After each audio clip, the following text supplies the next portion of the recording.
PIES Paragraphs with Dr. Steve Rutledge. Because we've grown up with it, most of us take it for granted that things we read come with cool things like titles to tell us the main idea of a piece. Text that's conveniently blocked, like this, to tell us when the author is switching main points. Nice punctuation, like dashes and periods and commas to help us to know where to put pauses. Pictures with text underneath to help explain how the picture fits into the text overall. These are all great things, and we take these things for granted, as if writing as we know it now was just something that sort of dropped from heaven one day, all ready-made for us. But the truth is, writing is a technology. And like any technology, humans had to invent it and work at perfecting it. For example, according to scholar Michael Wayne Palmer, the ancient Greeks did not have any equivalent to our modern device of punctuation. Sentence punctuation was invented several centuries after the time of Christ. In addition, the ancient Greeks used no spaces between words or paragraphs. Texts were a continuous string of letters with an occasional blank line inserted to mark the end of a major section, though even this was not always done. So, if we hadn't invented something like paragraphing, reading a paper might look something more like this than like this. And I'd say the second example is a little easier to read, wouldn't you? So the big idea in the second half of this video is to explain to you how to use the system called PIES to write really good paragraphs. Probably the best place to start is for me to read you what I think is a pretty good paragraph and then talk about what I think is good. This paragraph comes from an informal essay that we wrote in my English 101 class about clothing. Colorful connections. I wear a gray t-shirt under my blue zip-up Patagonia sweater nearly every day, so I usually look like this first picture to the left. One day I broke my normal pattern and threw on a shirt from Central Africa, resulting in the second picture you see below. La la la. I discovered that, well, what do you know? That yellow zigzagging shirt energized me. Perhaps I should have been surprised because Christina Schoenwald explains in her Life article about clothing colors that yellow is a good color to wear when you need that added boost. And that's exactly what I felt, a little added boost.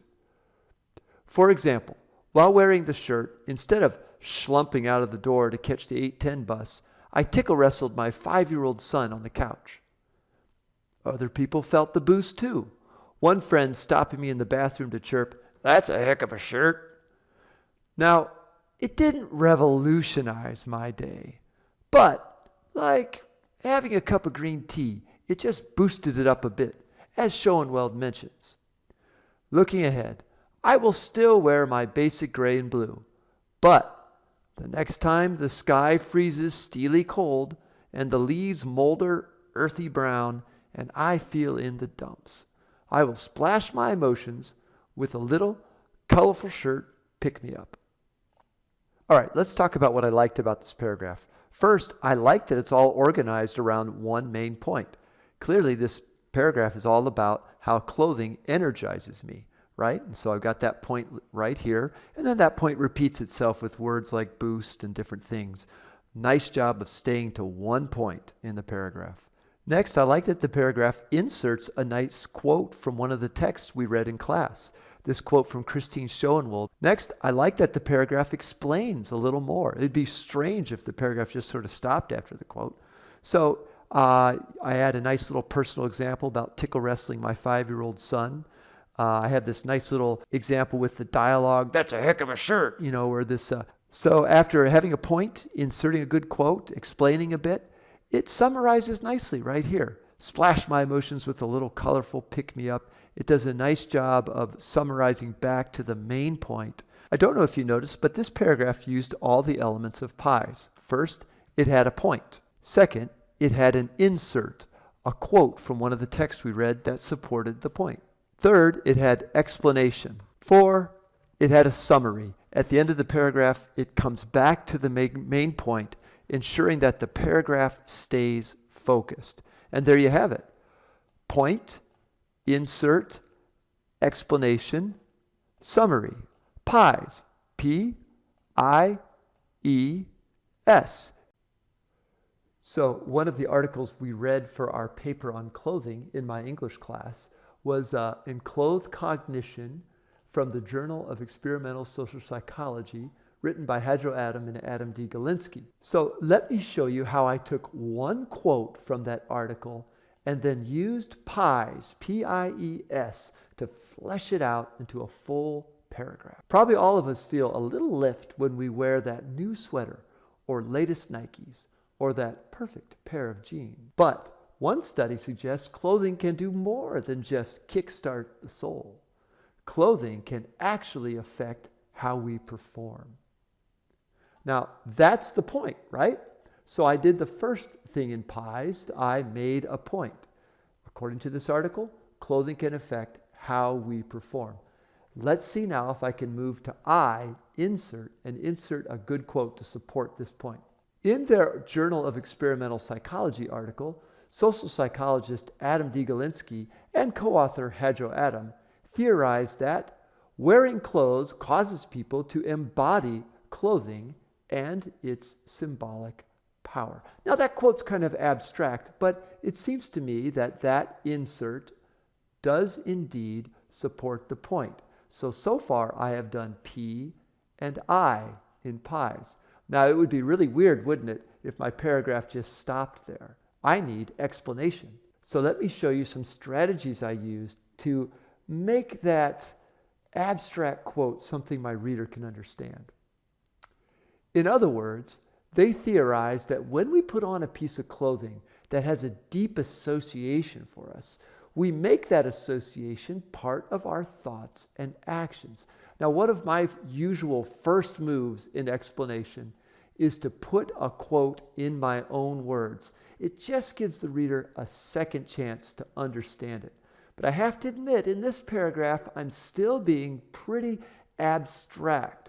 So my next move in explanation is going to be to give my reader some examples to help them wrap their minds around this abstract concept here. For example, in their research, Galinsky and Hadjo discovered that study participants wearing what they were told were doctors' lab coats did better at mental agility tests than study participants wearing what they were told were painter's smocks. In other words, the power of thinking, I am wearing what a doctor wears, appears to have helped people think and act smarter. So I like this example that I've brought in for explanation from the article. And that's one great move you can make in explanation, is to simply compare something like your first quote with another example or quote from the same article. That's a great move to make. But I still think I'm being a little abstract, so I'm going to try to even provide some clearer examples. What do you think? Would an 8th grader going out for the basketball team do better if they were wearing LeBron James's shoes? Would a contestant on The Voice perform better if she dressed like her favorite singer, Beyonce? Would a kid do better at science if every day she wore a shirt with the MIT, a famous science university, logo on it? Seems reasonable. So what do you think? Did these extra examples that I made up, I call these for instances, did these for instances I just gave help make this concept clearer for my audience? I hope so. Notice, by the way, I'm really building a lot of explanation here. I'm going to add one final way to try to help my reader get my point, and that's a personal example. In fact, every day I wear a Patagonia sweater that I associate with mountain climbing. Even though I am an English teacher sitting behind a very flat desk, I think the association with mountains helps me feel bolder and stronger. So did that personal example add a little extra to the explanation? I think so. If you think about it, the military, prep schools, and professional soccer teams all use the theory that clothing can affect performance, and all are very precise about what their people wear. Look at all the time I spent explaining by giving very specific details I thought would help my audience understand this tiny little quote. Hey, what do we have left? That's right, it's the summary. Now, why do I put the summary here also in red? Yeah, it's because this point you make at the end should match the point you make at the beginning, because a paragraph is about 1 point. Hey, that's so important, I'm going to type that out. A paragraph is 1 point. When you switch points, then switch paragraphs. Here we had point, insert, a whole lot of different ways to explain, and that's really what builds your paragraph. And then finally, summary. PIES. P-I-E-S. Okay, practice time. So what I'm going to give you is an exercise I often give my own students, and I call it A, C, or D. What I do is I present them with 3 paragraphs on the topic we're doing, in this case, clothing. And I ask them to figure out which paragraph do you think would come from an A paper, which from a C paper, and which from a D or an F. Remember, the A paragraph is going to have all the elements of PIES. It's going to have a clear point that organizes the whole paper. It's going to insert some nice example, whether that's a quote or something else, to support the point. It's going to offer some further explanation. Maybe that's a personal experience or a simile or a connection to another example or quote or something. And finally, it's going to end up by summarizing back to the main point. Might not use the exact same words, but it'll focus the reader on the final thought. So what I'm going to ask you to do is, in just a moment, put your computer on pause and read through the entire paragraph and ask yourself, is this the A, the C, or the D paragraph? When you're done reading, unpause your computer and you'll be able to move on to the second paragraph. All right, did you read paragraph 1? Here's paragraph 2. And finally, read paragraph 3. Is it the A, the C, or the D? All right, let's work backwards here. Paragraph 2, I would say, is a D or an F paragraph. It's just not working. First of all, fundamentally, it doesn't stay with 1 point. It looks like they want to talk about the importance of switching up and trying different types of clothing, but then it completely abandons that point and talks about how everyone has an identity and is fashionable. It's just mixed up. The details they insert aren't really clear. It's hard to understand what this picture is and what it's about, how it connects, what a contrast to the A paper we'll see. It does make an attempt to put a quote, but I've got to tell you, in college, if you say one article quoted, you're not going to pass your paper. You have to properly introduce quotes. So this paragraph fails to have a clear point.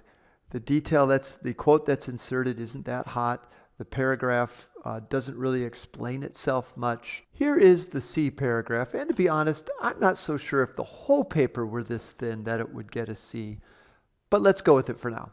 What I do like is they do stick with a main point, right? They definitely talk about how they use clothing to convey an identity, and that is what Steve Rutledge says in his article, Man-Wear is Fashion. So it has this nice point about establishing an identity.